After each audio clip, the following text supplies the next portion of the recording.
यहाँ हमें एक फंक्शन दिया गया है y is equals to f x is equals to cosine of x. Cosine of x function यहाँ हमें ड्रॉ किया हुआ नज़र आ रहा है एक्स और वाई एक्सिस पे, और हम देख सकते हैं कि ये फंक्शन स्विच कर रहा है ज़ीरो से ऊपर भी, यानी कि एक्स एक्सिस में, और फिर नेगेटिव एक्स एक्सिस के दरमियान और दौरान भी। सो इस फंक्शन की हमें इसका एरिया अंडर द कर्व मालूम करना है इन मुख्तलिफ इलाक़ों में जहाँ ये पॉजिटिव एक्स एक्सिस में मौजूद है और जब ये यहाँ नेगेटिव एक्स एक्सिस के दरमियान मौजूद है। तो पिछली वीडियो में हमने देखा था, हम उसी तरह लिख लेते हैं कि इसको अगर हम एक एंटाई डेरिवेटिव या इंटीग्रल की सूरत में लिखें तो हम क्या लिखेंगे। हम लिखेंगे सबसे पहले इंटीग्रल का साइन, और अगर हम यहाँ से यहाँ तक मालूम करना चाहें एरिया अंडर द कर्व सबसे पहले, तो ये क्या है, ये लोअर लिमिट 0 हो जाएगी और अपर लिमिट क्या है, π/2 रेडियंस की सूरत में हम यहाँ लिमिट को डिफाइन कर लेंगे।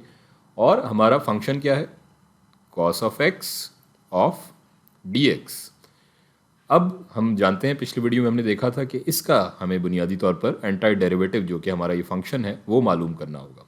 सो एंटाई डेरिवेटिव क्या होगा, साइन x का अगर हम डेरिवेटिव लें तो वो बराबर होता है cos x के, यानी कि cos x का एंटाई डेरिवेटिव हो जाएगा sin x।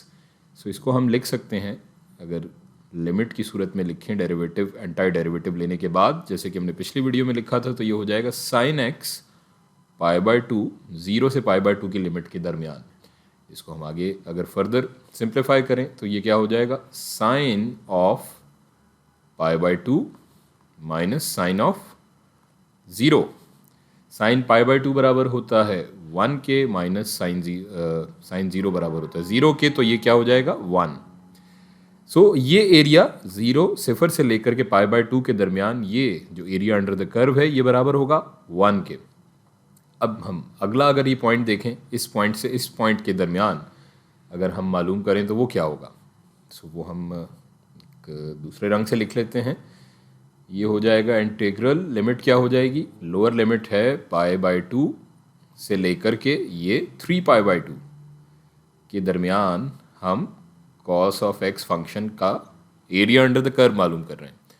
एंटी डेरिवेटिव वही हो जाएगा साइन ऑफ x, और यहाँ लिमिट अब बदल जाएगी और क्या हो जाएगी 3π/2 से लेकर के π/2 के दरमियान। So sine of 3π/2 minus sine of π/2। Sine of 3π/2 क्या होता है, हम जानते हैं -1, और साइन ऑफ π/2 यहाँ पर हमने देखा था ये 1 के बराबर होता है। -1 ये क्या हो जाएगा -2 के बराबर।